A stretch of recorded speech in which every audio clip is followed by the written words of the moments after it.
اعوذ باللہ من الشیطان الرجیم بسم اللہ الرحمن الرحیم۔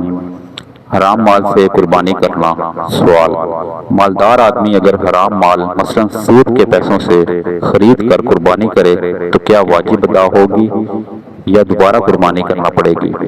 جواب: صورت مسئلہ میں اگر مذکور شخص کے پاس صرف حرام مال ہے یا اس کی غالب آمدنی حرام ہے تو اس کی قربانی درست نہیں ہوگی۔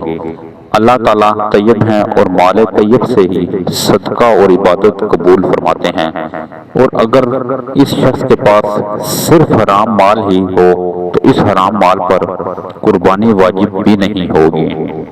اگر اس کے پاس حلال مال ہے، نصاب کے برابر ہو، تو اس پر حلال رقم سے قربانی کرنا لازم ہوگا۔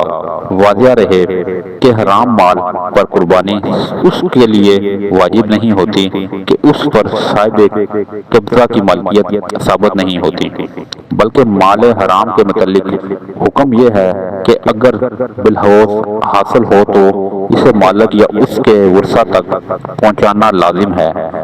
مالک اور ورثہ تک پہنچانا ممکن نہ ہو یا مال حرام بالحوث حاصل ہوا ہو تو اسے مستحق زکوٰۃ کو ثواب کی نیت کے بغیر صدقہ کرنا واجب ہے۔ نیز اللہ تعالیٰ حرام اور ناپاک مال سے صدقہ قبول نہیں فرماتے، اس لیے حرام مال پر قربانی بھی واجب نہیں ہوتی۔ مزید ویڈیو دیکھنے کے لیے ہمارے چینل کو سبسکرائب کریں۔ جزاک اللہ۔